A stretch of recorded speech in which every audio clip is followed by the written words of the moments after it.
Warning to the curious. The place on the east coast which the reader is asked to consider is Sabres. It is not very different now from what I remember it to have been when I was a child. Marshes intersected by dikes to the south, recalling the early chapters of Great Expectations. Flat fields to the north, merging into heath, fir woods, and above all, gorse inland. A long seafront and a street. Behind that, a spacious church of flint with a broad, solid western tower and a peal of 6 bells. How well I remember their sound on a hot Sunday in August as our party went slowly up the white, dusty slope of road towards them, for the church stands at the top of a short, steep incline. They rang with a flat, clacking sort of sound on those hot days, but when the air was softer, they were mellower too. The railway ran down to its little terminus farther along the same road. There was a gay white windmill just before you came to the station, and another down near the shingle at the south end of the town, and yet others on higher ground to the north. There were cottages of bright red brick with slate roofs. But why do I encumber you with these commonplace details? The fact is that they come crowding to the point of the pencil when it begins to write of Sabres. I should like to be sure that I had allowed the right ones to get onto the paper. But I forgot. I have not quite done with the word-painting business yet. Walk away from the sea and the town, past the station, and turn up the road on the right. It is a sandy road, parallel with the railway, and if you follow it, it climbs to somewhat higher ground. On your left, you are now going northward, is heath. On your right, the side towards the sea, is a belt of old firs, wind-beaten, thick at the top, with the slope that old seaside trees have. Seen on the skyline from the train, they would tell you in an instant, if you did not know it, that you were approaching a windy coast. Well, at the top of my little hill, a line of these firs strikes out and runs towards the sea, for there is a ridge that goes that way, and the ridge ends in a rather well-defined mound commanding the level fields of rough grass, and a little knot of fir trees crowns it. And here you may sit on a hot spring day, very well content to look at blue sea, white windmills, red cottages, bright green grass, church tower, and distant Martello Tower on the south. As I have said, I began to know Sabres as a child, but a gap of a good many years separates my early knowledge from that which is more recent. Still, it keeps its place in my affections, and any tales of it that I pick up have an interest for me. One such tale is this. It came to me in a place very remote from Sabres, and quite accidentally, from a man who I had been able to oblige enough in his opinion to justify his making me his confidant to this extent. I know all that country more or less, he said.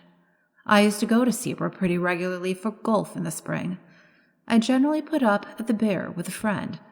Henry Long it was. You knew him, perhaps. Slightly, I said. We used to take a sitting room and be very happy there. Since he died, I have not cared to go there, and I don't know that I should anyhow, after the particular thing that happened on our last visit. It was in April, can't remember exactly, but we were there, and by some chance, we were almost the only people in the hotel. So the ordinary public rooms were practically empty, and we were the more surprised when, after dinner, our sitting room door opened and a young man put his head in. We were aware of this young man. He was rather a rabbity, anemic subject, light hair, light eyes, but not unpleasing. So when he said, "I beg your pardon, is this a private room?" we did not growl and say, "Yes, it is," but Long said, or I did, no matter which, "Please come in." "Oh, may I?" he said, and seemed relieved. Of course, it was obvious that he wanted company, and as he was a reasonable kind of person, not the sort to bestow his whole family history on you, we urged him to make himself at home. "I dare say you find the other rooms rather bleak," I said. Yes, he did, but it was really too good of us, blah, blah, blah. That being got over, he made some pretense of reading a book. Long was playing patience. I was writing. It became plain to me, after a few minutes, that this visitor of ours was in rather a state of fidgets or nerves, which communicated itself to me, and so I put away my writing and turned to engaging him at talk. After some remarks, which I forget, he became rather confidential. "You'll think it very odd of me," this was the sort of way he began, "but the fact is, I've had something of a shock." Well, I recommended a drink of some cheering kind, and we had it. The waiter coming in made an interruption, and I thought our young man seemed very jumpy when the door opened. But after a while, he got back to his woes again. There was nobody he knew in the place, and he did happen to know who we both were. It turned out there was some common acquaintance in town, and really he did want a word of advice, if we didn't mind. Of course, we both said, by all means, or not at all, and Long put away his cards, and we settled down to hear what his difficulty was. "It began," he said, "more than a week ago, when I bicycled over to Froston, only about 5 or 6 miles, to see the church. I'm very much interested in architecture, and it's got one of those pretty porches with niches and shields. I took a photograph of it, and then an old man who was tidying up in the churchyard came and asked if I'd care to look into the church. I said yes, and he produced a key and let me in. There wasn't much inside, but I told him it was a nice little church, and he kept it very clean, etc. But I said, the porch is the best part of it. We were just outside the porch then, and he said, yes, that is a nice porch. Do you know, sir, what the meaning of that coat of arms is there?" It was the one with the 3 crowns. And though I'm not much of a herald, I was able to say, yes, I thought it was the old arms of the kingdom of East Anglia. "That's right, sir," he said. "And do you know the meaning of them 3 crowns that's on it?"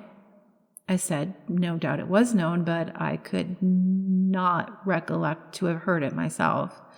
"Well, then," he said, "for all you're a scholar, I can tell you something you don't know. Them's the 3 holy crowns that was buried in the ground near the coast to keep the Germans from landing." I can see you don't believe that.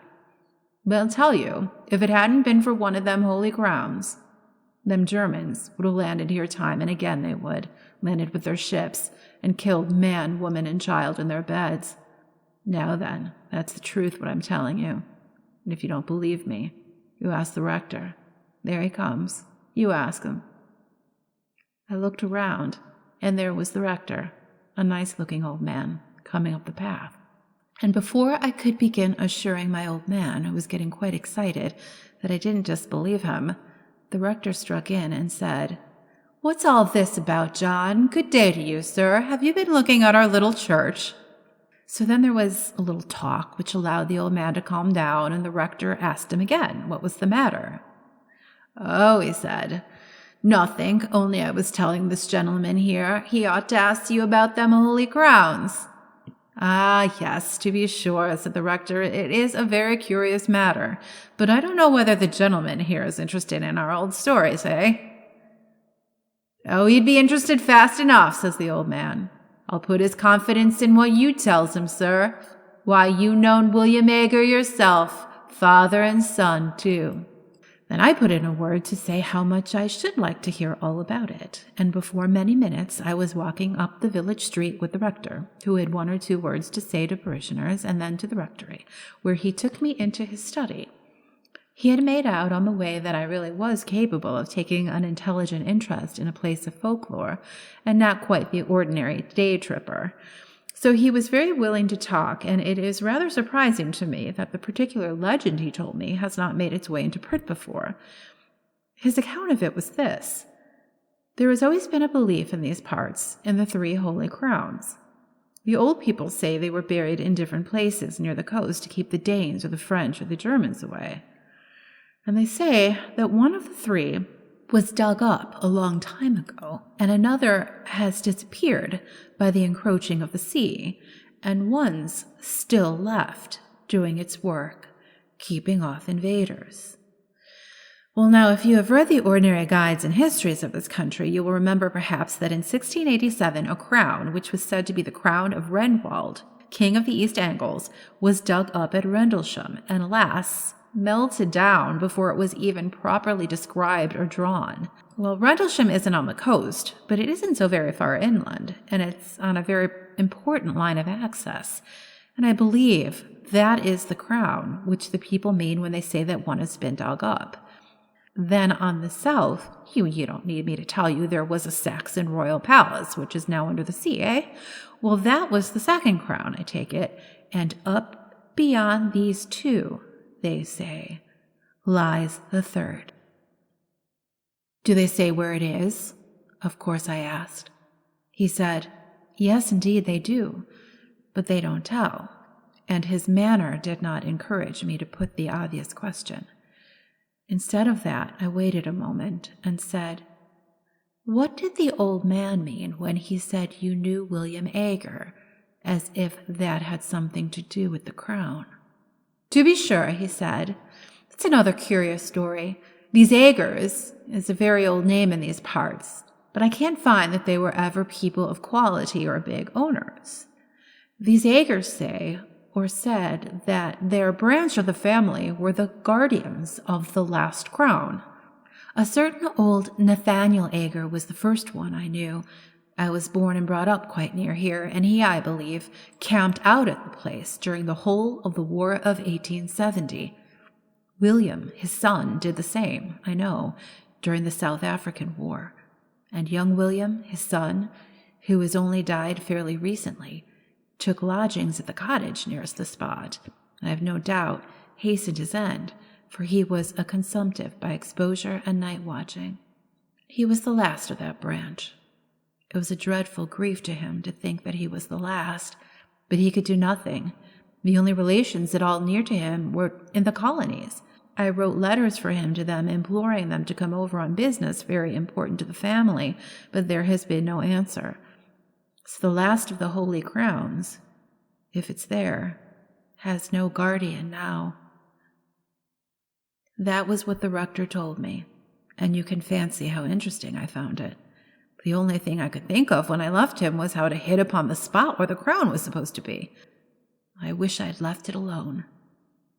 But there was a sort of fate in it, for as I bicycled back past the churchyard wall, my eye caught a fairly new gravestone, and on it was the name of William Ager. Of course I got off and read it. It said, of this parish, died at Sebra, aged 28. There it was, you see. A little judicious questioning in the right place, and I should at least find the cottage nearest the spot. Only I didn't quite know what was the right place to begin my questioning. Again, there was fate. It took me to the curiosity shop down that way, and I turned over some old books.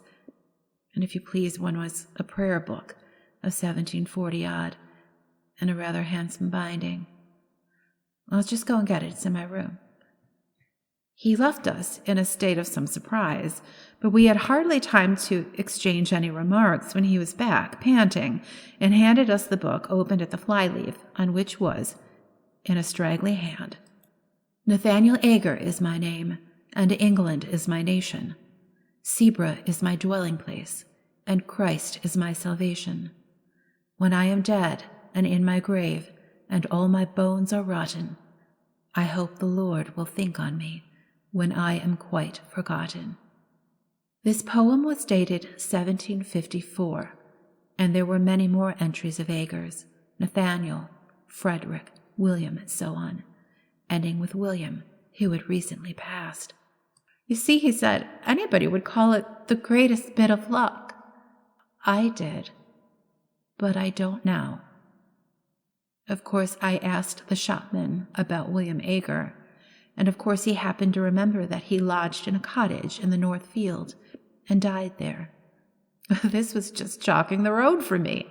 I knew which the cottage must be. There is only one sizable one about there. So the next thing was to scrape some sort of acquaintance with the people, and I took a walk that way at once. A dog did the business for me. He made at me so fiercely that they had to run out and beat him off, and then naturally begged my pardon, and we got to talking.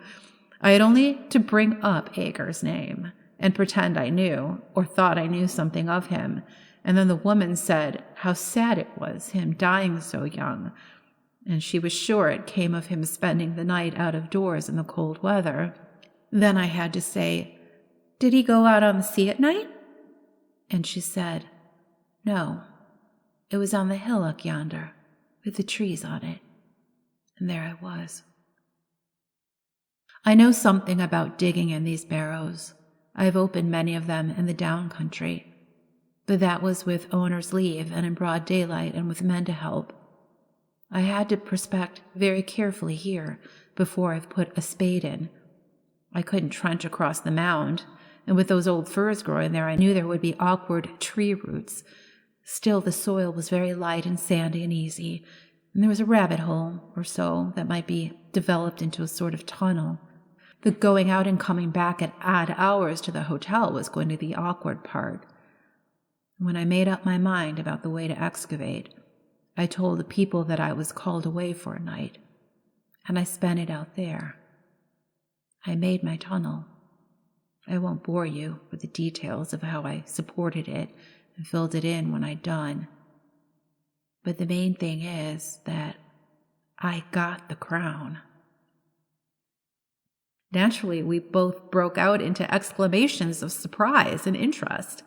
I, for one, had long known about the finding of the crown at Rendlesham and had often lamented its fate.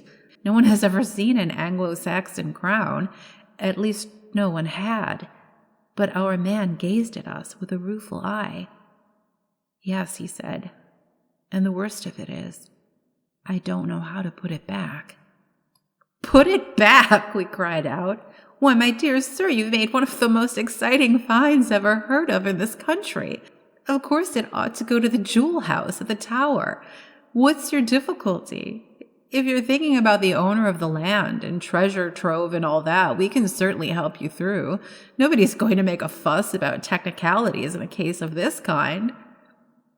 Probably more was said, but all he did was to put his face in his hands and mutter, "I don't know how to put it back." At last Long said, "You'll forgive me, I hope, if I seem impertinent, but are you quite sure you've got it?" I was wanting to ask much the same question myself, for of course the story did seem a lunatic's dream when one thought over it. But I hadn't quite dared to say what might hurt the poor young man's feelings. However, he took it quite calmly, really, with a calm of despair, you might say. He sat up and said, "Oh yes, there's no doubt of that. I have it here in my room, locked up in my bag. You can come and look at it if you like. I won't offer to bring it here." We were not likely to let the chance slip. We went with him. His room was only a few doors off. The boots was just collecting shoes in the passage, or so we thought. Afterwards, we were not sure. Our visitor, his name was Paxton, was in a worse state of shivers than before, and went hurriedly into the room and beckoned us after him, turned on the light, and shut the door carefully. Then he unlocked his kit bag and produced a bundle of clean pocket handkerchiefs in which something was wrapped, laid it on the bed, and undid it.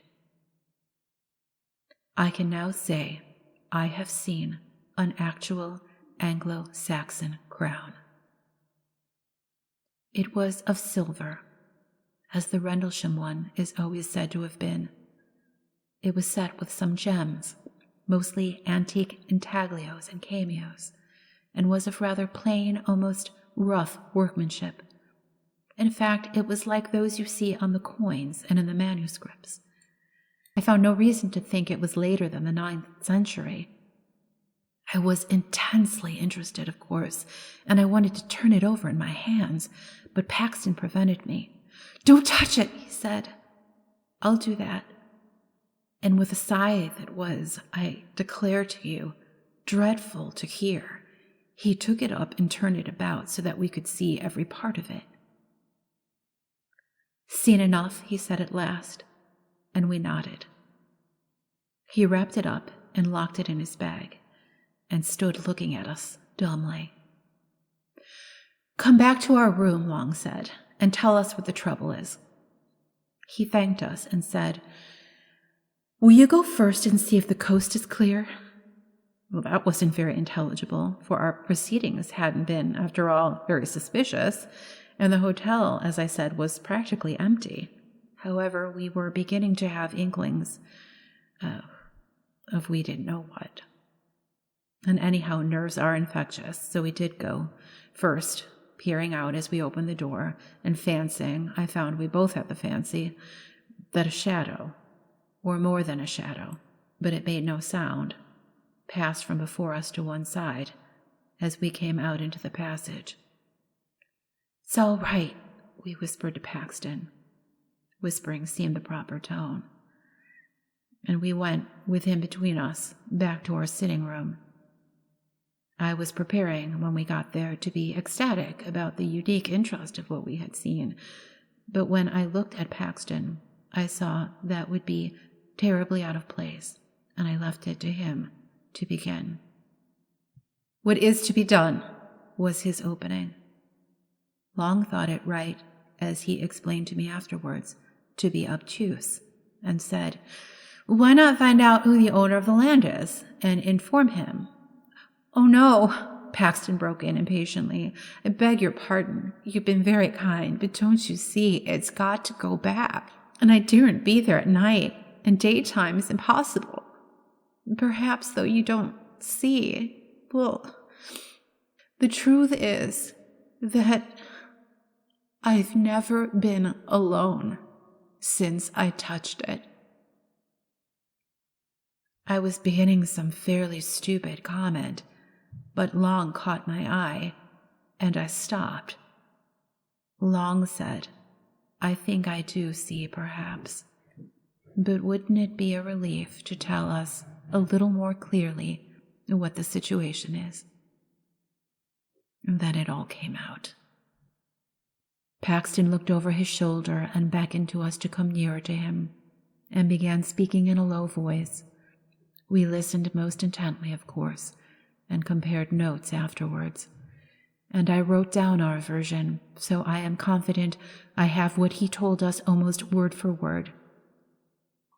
He said, "It began when I was first prospecting, and put me off again and again. There was always somebody, a man, standing by one of the firs. This was in daylight, you know. He was never in front of me. I always saw him with the tail of my eye on the left or the right, and he was never there when I looked straight for him. I would lie down for quite a long time and take careful observations and make sure there was no one. And when I got up and began prospecting again, there he was.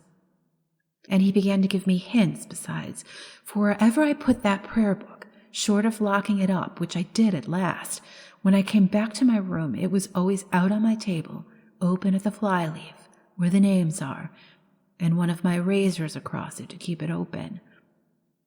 I'm sure he just can't open my bag, or something more would have happened.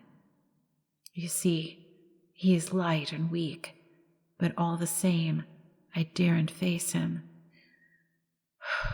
Well then, when I was making the tunnel, of course it was worse, and if I hadn't been so keen, I should have dropped the whole thing and run. It was like someone scraping at my back all the time. I thought for a long time it was only soil dropping on me, but as I got nearer the crown, it was unmistakable. And when I actually laid it bare and got my fingers into the ring of it and pulled it out, there came a sort of cry behind me. I can't tell you how desolate it was, and horribly threatening, too. It spoiled all my pleasure in my find, just cut it off at that moment. And if I hadn't been the wretched fool I am, I should have put the thing back and left. But I didn't. The rest of the time was just awful. I had hours to get through before I could decently come back to the hotel. First, I spent time filling up my tunnel and covering my tracks, and all the while he was there, trying to thwart me. Sometimes, you see him, and sometimes you don't, just as he pleases. I think he's there, but he has some power over your eyes." Well, I wasn't off the spot very long before sunrise, and then I had to get to the junction for Sebra and take a train back. And though it was daylight fairly soon, I don't know if that made it much better.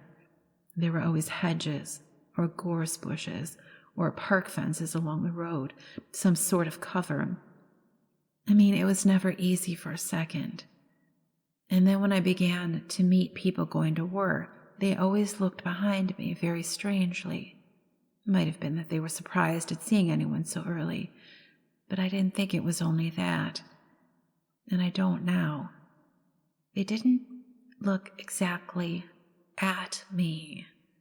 And the porter at the train was like that too. And the guard held open the door after I'd got into the carriage, just as he would if there was somebody else coming, you know? "You may be very sure it isn't my fancy," he said with a dull sort of laugh. And then he went on, "Even if I do get it put back, he won't forgive me. I can tell that. And I was so happy a fortnight ago." He dropped into a chair, and I believe he began to cry. We didn't know what to say, but we felt we must come to the rescue somehow. And so it really seemed the only thing we said, if he was so set on putting the crown back in its place, we would help him. And I must say that after what we heard, it did seem the right thing. If these horrid consequences had come on this poor man, might there not really be something in the original idea of the crown having some curious power bound up with it to guard the coast? At least, that was my feeling, and I think it was Long's too. Our offer was very welcome to Paxton anyhow. When could we do it? It was nearing 10:30. Could we contrive to make a late walk plausible to the hotel people that very night? We looked out of the window. There was a brilliant full moon, the Paschal moon. Long undertook to tackle the boots and propitiate him. He was to say that we should not be much over the hour, and if we did find it so pleasant that we stopped out a bit longer, we would see that he didn't lose out by sitting up. Well, we were pretty regular customers of the hotel and did not give much trouble, and we were considered by the servants to be not under the mark in the way of tips, and so the boots was propitiated and led us out to the seafront, and remained, as we heard later, looking after us. Paxton had a large coat over his arm, under which was the wrapped-up crown. So we were off on this strange errand before we had time to think of very much how out of the way it was. I have told this part quite shortly on purpose, for it really does represent the haste with which we settled our plan and took action. "The shortest way is up the hill and through the churchyard," Paxton said, as we stood a moment before the hotel, looking up and down the front. There was nobody about, nobody at all. Sebra, out of the season, is an early and quiet place. "We can't go along the dike by the cottage because of the dog," Paxton said, when I pointed to what I thought a shorter way across the front and across 2 fields. The reason he gave was good enough. We went up the road to the church and turned in at the churchyard gate. I confess to having thought that there might be someone lying there who might be conscious of our business, but if it was so, they were also conscious that one who was on their side, so to say, had us under surveillance, and we saw no sign of them. But under observation we felt we were, as I have never felt it at another time. Specially was it so when we passed out of the churchyard into a narrow path with close high hedges, through which we hurried as Christian did through that valley, and so got out into open fields, then along hedges, though I would sooner have been in the open, where I could see if anyone was visible behind me, over a gate or 2, and then a swerve to the left, taking us up to the ridge which ended in that mound. As we neared it, Henry Long felt, and I felt too, that there were what I can only call dim presences waiting for us, as well as a far more actual one attending us. Of Paxton's agitation all this time, I can give you no adequate picture.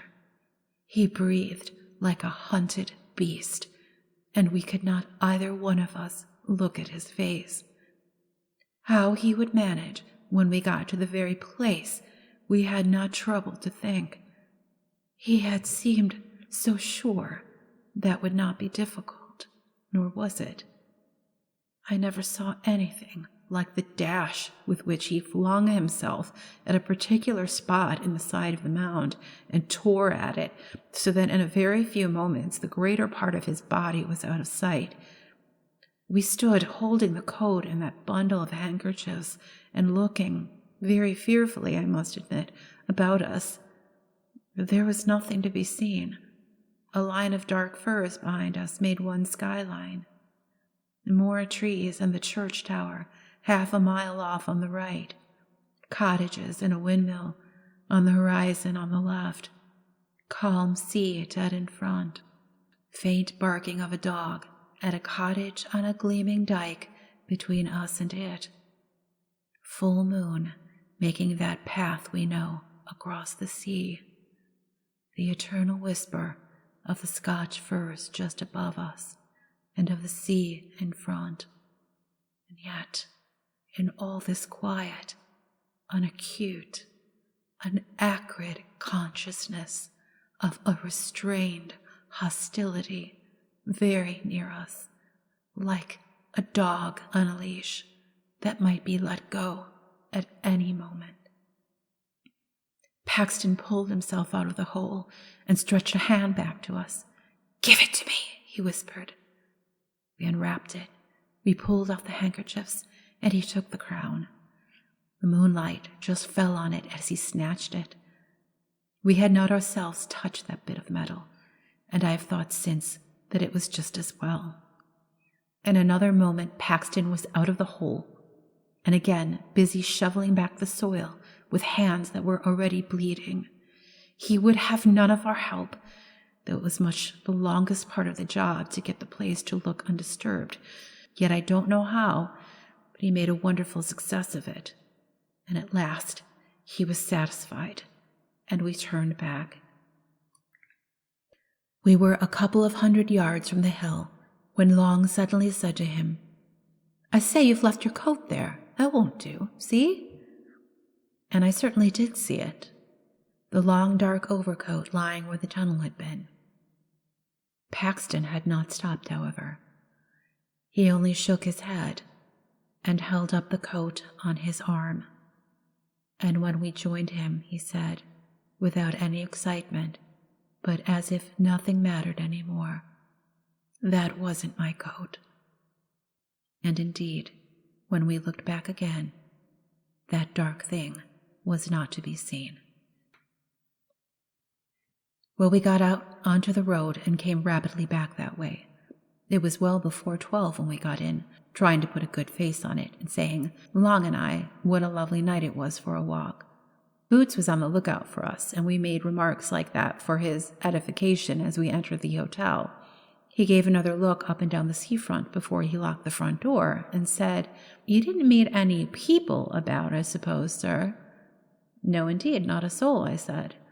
At which I remember Paxton looked oddly at me. "Only I thought I saw someone turn up the station road after you gentlemen," said the Boots.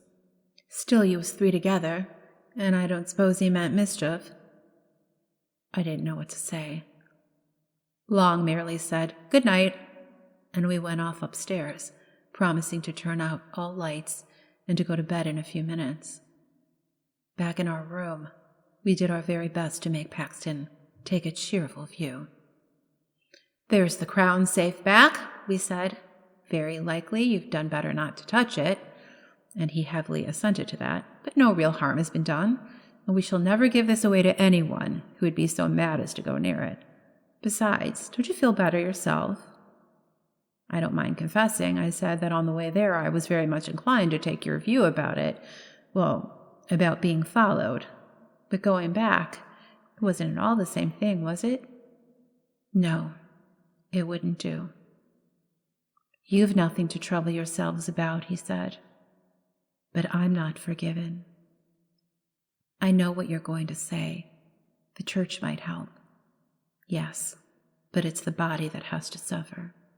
It's true, I'm not feeling that he's waiting outside for me just now, but then he stopped. Then he turned to thanking us, and we put him off as soon as we could. And naturally, we pressed him to use our sitting room next day and said we should be glad to go out with him.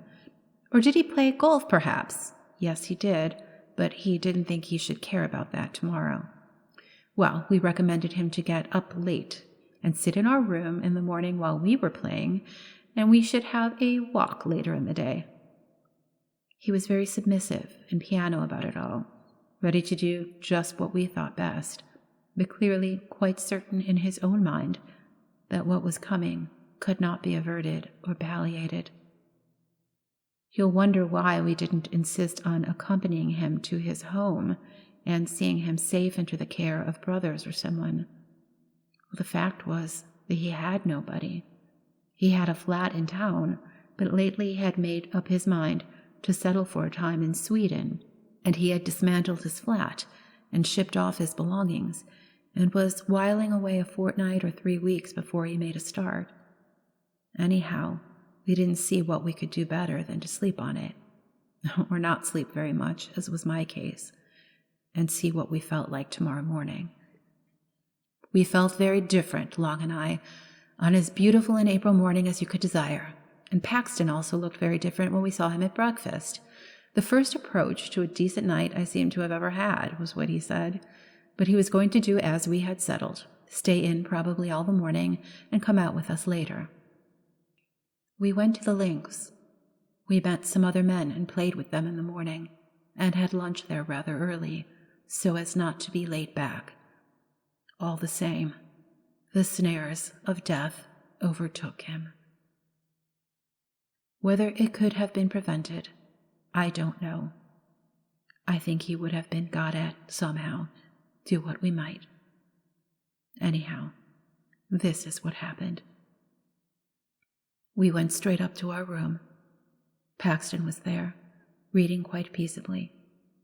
"Ready to come out shortly?" said Long. "Say in half an hour's time?" "Certainly," he said, and I said we would change first and perhaps have baths and call for him in half an hour. I had my bath first and went and lay down on my bed and slept for about 10 minutes. We came out of our rooms at the same time and went together to the sitting room. Paxton wasn't there, only his book, nor was he in his room, nor in the downstairs rooms. We shouted for him. A servant came out and said, "Why, I thought you gentlemen was gone out already, and so did the other gentleman. He heard you a-calling from the path there, and run out in a hurry, and I looked out of the coffee-room window, but I didn't see you. However, he run off down the beach, that way." Without a word, we ran that way too. It was the opposite direction to that of last night's expedition. It wasn't quite 4 o'clock, and the day was fair, though not so fair as it had been, so that was no reason, you'd say, for anxiety. With people about, surely a man couldn't come to much harm. But something in our look as we ran out must have struck the servant, for she came out on the steps and pointed and said, "Yes, that's the way he went." We ran on as far as the top of the shingle bank, and there pulled up. There was a choice of ways, past the houses on the seafront, or along the sand at the bottom of the beach, which the tide being now out was fairly broad, or of course we might keep along the shingle between these two tracks and have some view of both of them, only that was heavy going. We chose the sand, for that was the loneliest, and someone might come to harm there without being seen from the public path. Long said that he saw Paxton some distance ahead, running and waving his stick as if he wanted to signal to people who were on ahead of him. I couldn't be sure. One of these sea mists was coming up very quickly from the south. There was someone, that's all I could say, and there were tracks on the sand, as of someone running who wore shoes, and there were other tracks made before those, for the shoes sometimes trod in them and interfered with them, of someone not in shoes. Of course, it's only my word you've got to take for this. Long is dead. We'd no time or means to make sketches or take casts, and the next tide washed everything away. All we could do was to notice these marks as we hurried on, but there they were, over and over again, and we had no doubt whatever that what we saw was the track of a bare foot, and one that showed more bones than flesh. The notion of Paxton running after anything like this, and supposing it to be the friends he was looking for, was very dreadful to us. You can guess what we fancied, how the thing he was following might stop suddenly and turn round on him, and what sort of face it would show, half seen at first in the mist, which all the while was getting thicker and thicker. And as I ran on, wondering how the poor wretch could have been lured into mistaking that other thing for us, I remembered his saying, "He has some power over your eyes." And then I wondered what the end would be, for I had no hope now that the end could be averted. Well, there is no need to tell all the dismal and horrid thoughts that flitted through my head as we ran on into the mist. It was uncanny, too, that the sun should still be bright in the sky and we should see nothing. We could only tell that we were now past the houses and had reached that gap there is between them and the old Martello Tower. When you are past the tower, you know, there is nothing but shingle for a long way, not a house, not a human creature, just that spit of land, or rather shingle, with the river on your right and the sea on your left. But just before that, just by the Martello Tower, you remember there is the old battery, close to the sea. I believe there are only a few blocks of concrete left now. The rest has all been washed away. But at this time, there was a lot more, though the place was a ruin. Well, when we got there, we clambered to the top as quick as we could to take a breath and to look over the shingle in front, if by chance the mist would let us see anything. But a moment's rest we must have. We had run a mile at least. Nothing whatever was visible ahead of us, and we were just turning by common consent to get down and run hopelessly on, when we heard what I can only call a laugh. And if you can understand what I mean by a breathless, a longless laugh, you have it, but I don't suppose you can. It came from below and swerved away into the mist. That was enough. We bent over the wall. Paxton was there, at the bottom. You don't need to be told that he was dead. His tracks showed that he had run along the side of the battery, had turned sharp round the corner of it, and smelt out of it, must have dashed straight into the open arms of someone who was waiting there.